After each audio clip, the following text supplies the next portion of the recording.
Hello beautiful people, welcome back again to my channel. Hope you are doing well. I'm back again with another video with the title you know what you're about to watch. But before then, if you are new to this channel, please do hit that red subscribe button down there and turn on your bell notification so you'll be notified anytime I post a video. You can come and check it out. Today's video I want to talk about the deportation where they happen for Germany because of the guy where they deport from a working place. And I want to talk about the ones where they happen for France because some women call out say they actually take their children and deport only them, and then Italy also. For the first say I did for Germany, not France and Italy, you know me say I don't know about all these things. When you be bloggers then like this or you get YouTube channel, most people go just in kind of they tell you how they play for their areas and how they play with them. So most of the time when we go come outside, we go actually make video. You where you know they play for your area like that, or not be so it be you. You go actually argue or maybe say we get fake news. Now fake news we know they talk and the way it be, but you forget say maybe your area not be my area or not be the person area. Or for the fact say you get luck for Europe, most people they really get luck. Yes, I see one small girl when you black say just they enter Deutschland, she never even reach 1 year. The way me I take day for Italy, when I enter Italy, I no reach 1 year before I get documents. Meanwhile, that say Italy people they when they black say they did there for over 5 years, they never get documents. It did like that. It did like that. Smolly will just come Germany. The way Germany tough rich, Smolly she no get child, she no get that is young girl. She get her document. If they play for some people side nicely, you know me say everywhere they nice like that, and you know actually me say Germans they bad. It just be saying that their rules and African leaders there. Now I put us for the point when you black say we go need to come they beg for document or need the document and we not going even get them. Not be still their fault. Now when I do video about the man when he black say they deport with the 2 children and wives, most people actually drop list for me say if you want stay well for Germany, number 1 learn Dutch, number 2 stay away from trouble, number 3 go find work. Yes, all these things they still join, but what you una they forget, if Germans they want deport you, whether you don't go school for 10 years, you don't speak sehr good Dutch, they go like to want carry you go your hometown. Like not be say they go want deport you now say maybe you go Italy where you from they come, or go France. They go like to want send you go back to a car or where you from they come, like direct to your home country. Now then Germans they deport they go. And meanwhile you don't they speak Dutch and the rest in Deutschland they not really mind whether you they speak Deutschland or you be hardworking person or you not be troublesome person. Not be all those things they always they calculate. All those things they actually day. But when you don't already they get that bad like nege before, even though say you be this kind good and hardworking person, it's possible say that your nege fee remove you from the country. You know me say your work, hardworking nature or your quiet nature or the rest is go actually back you up. It's still good to make you they stay away from trouble anywhere where you go. Mind you, it's good. It's good say yes, anywhere where you go, may you learn how to they speak their language. Should in case you need to remove yourself from some kind soup where you English, you know they hear English, so you need to at least hear their language, so they at least they defend yourself, and you need to they hard working to they provide for you and your family. Not be government go they do that thing for you. All these things they're actually good, but the way people go take talk and see if you just do all these things you don't get document, and now they disagree with people where they disagree with me say not be so it they be. Not be so it they be because the thing where even they annoying for this particular thing be same. Most of all these people they come 15 years ago. Like most of all these people come for the past 15 years ago. They don't do for Deutschland. They don't get their document for the past 15 years ago. They're gonna follow you. They argue. It's your maybe. Now 15 years ago now we still there. Okay, you when you don't get your documents is 15 years ago. You don't go check people when you be like say they're there now and see the way things they play. I mean you believe say the way it be 15 years ago when you take get your document now it be now. Before you go come out to contact person say do your research. That's not how it is in Deutschland. Deutschland, they are trying. Yes, they are trying. If not that one, they try. I'm not telling you say they not they try, but before you contact me say make I do my research, you I beg, do your own research. Try to take your time. Use buy ticket or whatever, any ticket when you black say train ticket. Try to go camps. Try to go, people when they black say they did not, try to go see how they play for their area. Do your research that way. Then come back to my video. Maybe you can drop your honest opinion. Not be say you go they drop opinion like 15 years ago. We don't take your document 10 years ago. And I'm talking about now. You drop comment based on 10 years ago, the way they play for your area. How it be now? Because 10 years ago, 15 years ago, Europe never did this like this. Even now, so I would say maybe everywhere don't tire for people where they enter. So now the way they don't take tire now, so they say they attend to people now. Not be 15 years ago or 10 years ago, now be now. So you where you know say you did for all those kind 15 years ago, 10 years ago time. You know, go they argue. Instead, you go they at least they know what's in the new things they bring, waiting they happen now. So for the fact say we they talk about places, maybe I did for Deutschland talk about Italy. Maybe most people when you know they play like that for your area. If you come my video, can say I know not be so they bill. How you take no? I get my document for Italy before I move from Italy to Deutschland. I know about Italy. I did for Sicily area for Italy. Me, I get friends say for France. Even this person, this man when he black say the carry and the 2 children and the wife. Actually they hear from the man. That one they France. Apart from the man, I get friends then for France. Like the family here, the subscribers then here, friends then here is almost 50,000. So not be 50,000 subscribers there for only Deutschland here. They everywhere, and they get message from my Instagram on how they play. And many of them just they enter, they never see get document, they never still settle. Now another part of people coming here and there and here and there and here and there. I know about person when he be like say when she come this Deutschland, so she stay for 3 years. That 3 years now, so when they come and say may she go, but that is dark bad. May she they go negative, she cannot stay. She put her case for lawyer. Now so they be here. You know, if they give you negative, if you see put your case for lawyer, may lawyer say at least write them on your behalf. She put her case for lawyer, they send and come court safe. No, after the court thing safe, the citizen say no, she cannot stay with that child, and now here be the from Niger to this place. Now be the first place where she put hand.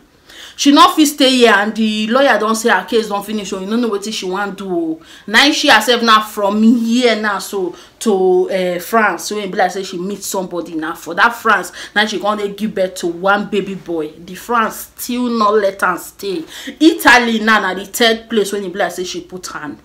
Most people they from one place. This one so now just one person. I'm talking about people where go they did this kind of situation. Before people person they from not be everybody.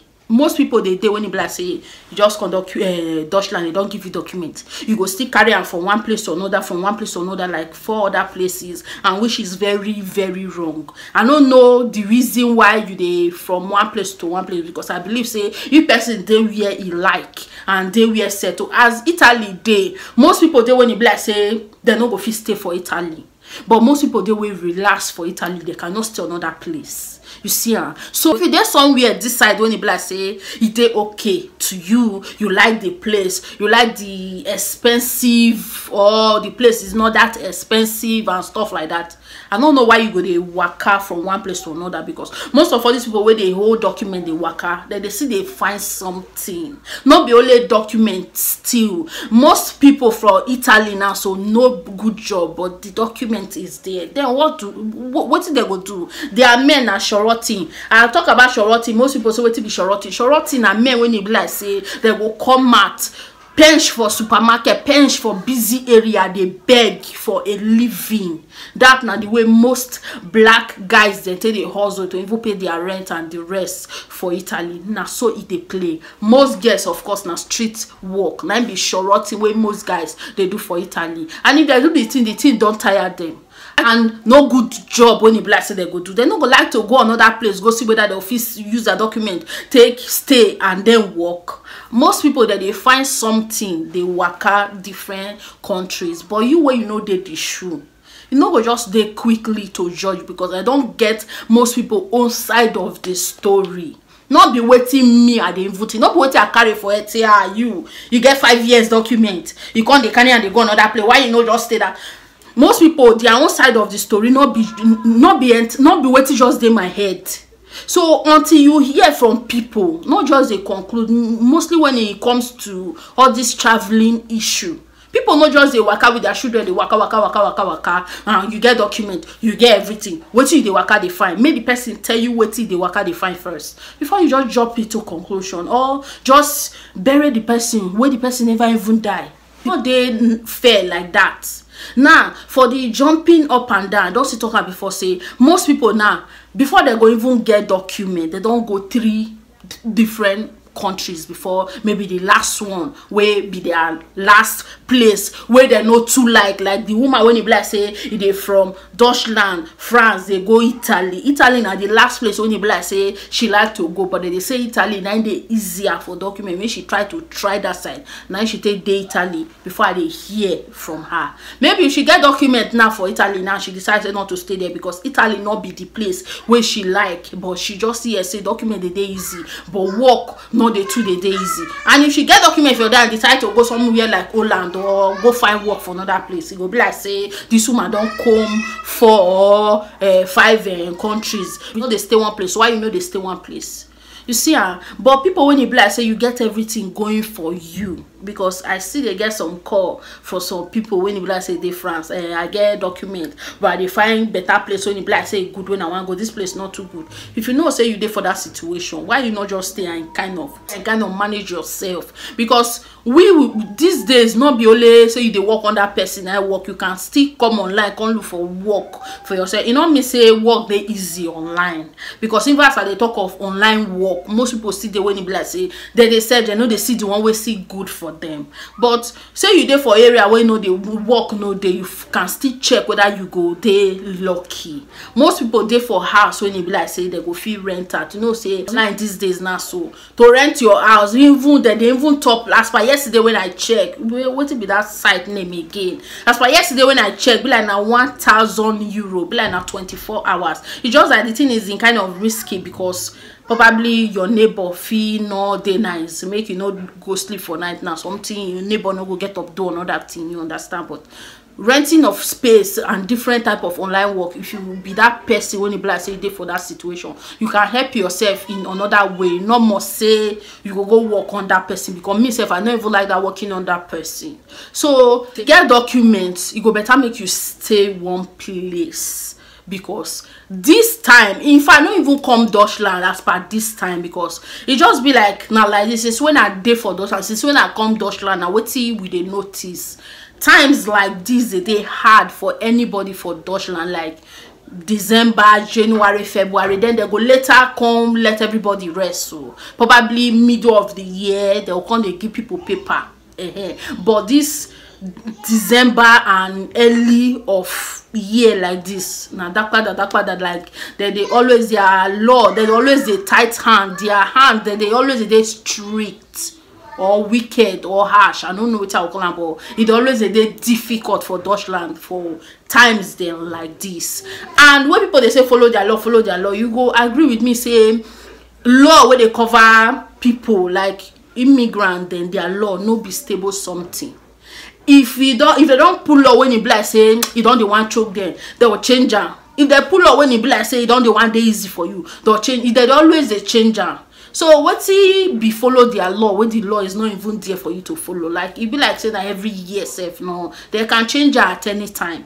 Not be say every Nigerians they come and they constitute nuisance or they bad. Most Nigerians they come and ready for work, but the thing is not there. Like this particular guy now, where they work, maybe this particular guy before he go work, he go down, because for person when they speak Dutch, like person when know they speak sehr good Dutch, to they work, they in kind of not too much for Deutschland, they rare for Deutschland. So before you go they work, definitely you go down they speak Dutch, clean Dutch. You go don't go school, they speak clean Dutch before you go come they work. Maybe this guy now they go don't assurance say go school, then work, then you go get document. Then the guy don't relax the work and you call me working place come pick her.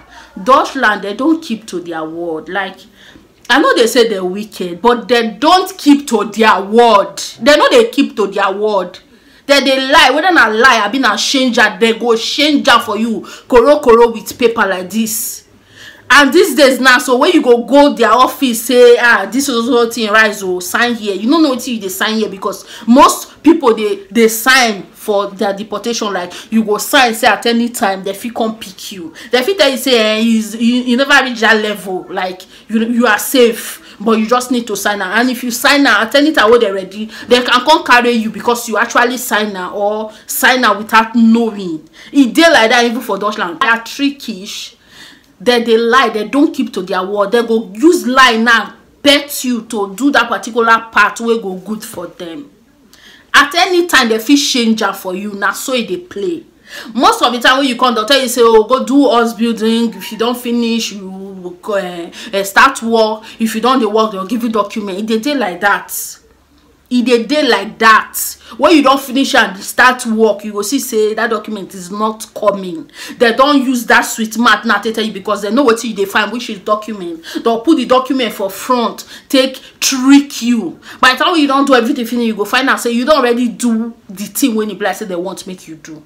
But that part of your document coming for them for their own part of the bargain now, for them to fulfill their own part of the bargain now, you will see say it's not even coming soon.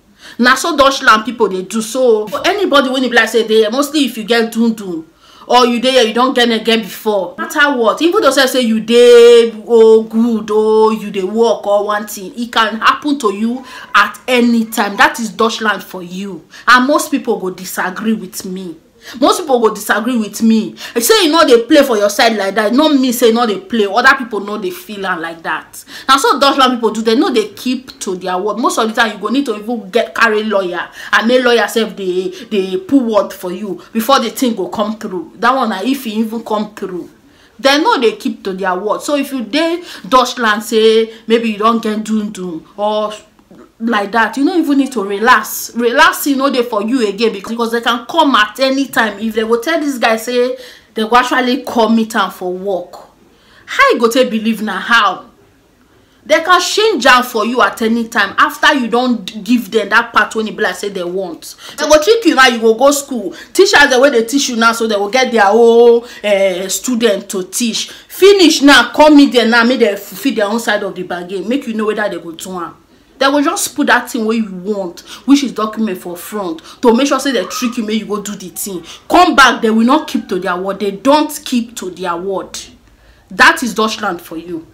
Now this new thing when it be like say they happen for France, when it be like say that they mostly now single mothers now the year. I no go say now family, now single mothers. You get one girl when it be like say come and say see what it happen for her relationship or she and the guy they get hard time and stuff, and the guy go soon get document. Why? He said the guy they work and besides the guy is not that fine. Even their lawyer self don't assurance say the guy document will come very soon. He settled. Only she and her son now remain, but she no want to stay with the guy because they are two always they get problem. Make the guy they go. Me I try to talk to the girl say you go better just wait. If possible, may you get document before you do this the way you want. She said no, may the guy just they go. If the guy get document, if you reach his son, fine and good. I say fine.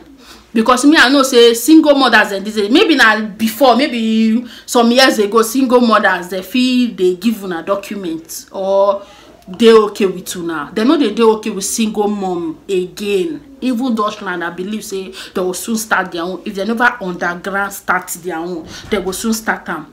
Now the France won't be say if they want carry single mothers, they go strip them of their children. Then they take their children.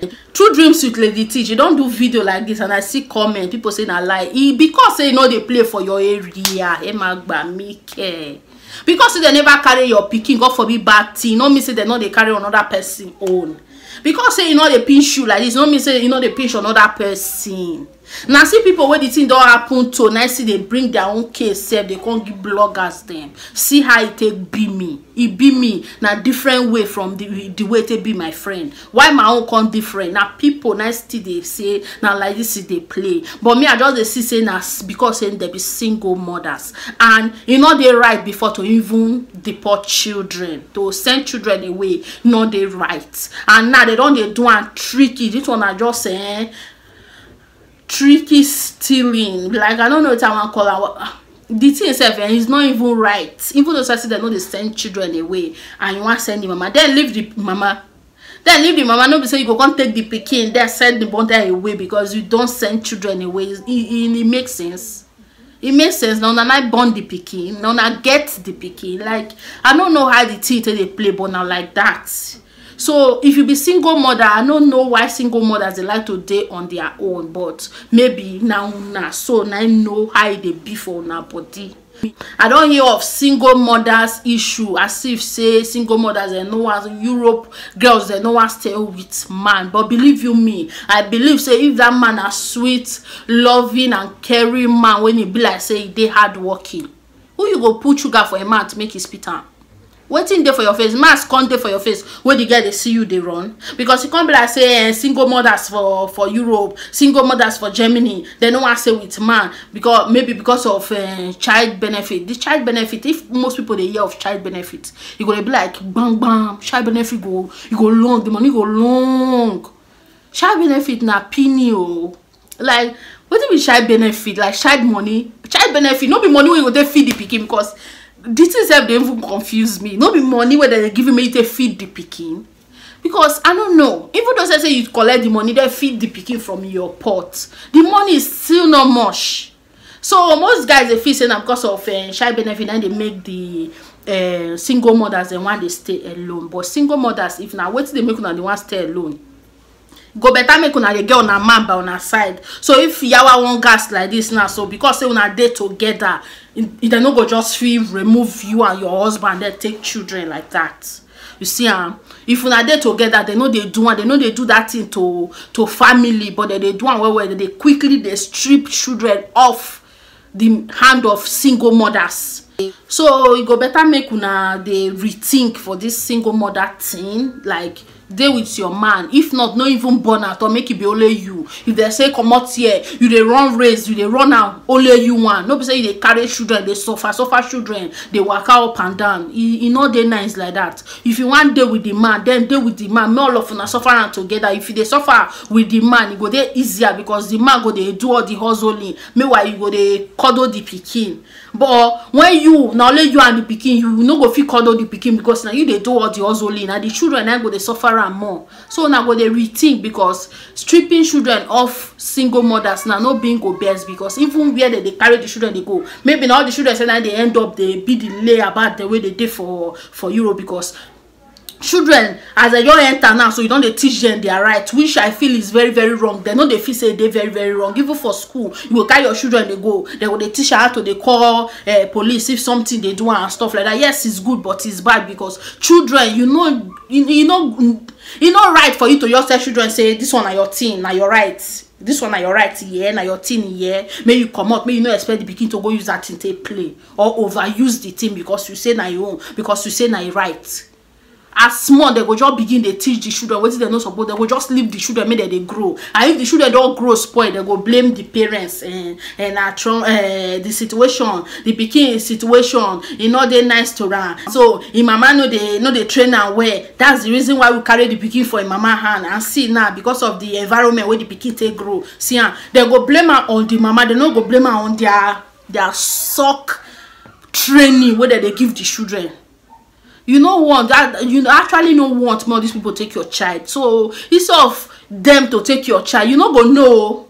You not go know because you go feel say you dey okay, they take care of your pikin. Waiting happen because the mothers the way that they carry their children for their hand, they take care of the children. Nothing, not be saying na something of say the pikin no they take care of and when government take no.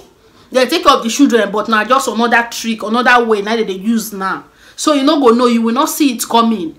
go better make you deal with the guy, or no just born, because they no go fit carry you now. They no go carry, no just born, just done your. If they want punish you, make they punish only you one. Make you they use your hand and they hustle for yourself till you find the place where the black say you don't get document, don't they comfortable for you. Then you start to they get your children. Then get children for Deutschland say they no want, they carry you come out now, carry the child go France, get another one child for France. France say no, you no want, carry the children go Italy, then get another one for Italy and stuff like that. The thing not dey nice like that. You fit stay road for a very long time, and now they make people go there here 15 years, over 15 years, you know they get nothing for Nigeria, because you never even settle yourself. Not to talk of to come they settle one thing for Nigeria. You never settle yourself. So this now what I bring for now. And this particular time for Deutschland, it dey hot, and Italy, people waiting for Italy need to be now. People will not get document. If you don't get document, you are definitely safe. So yes, drop a comment down below what you think. Follow me for my Instagram if you get any question where you want to ask me concerning this particular matter. I'll see you in my next video, or you will see me in my next video. For now, I'm out. Bye bye.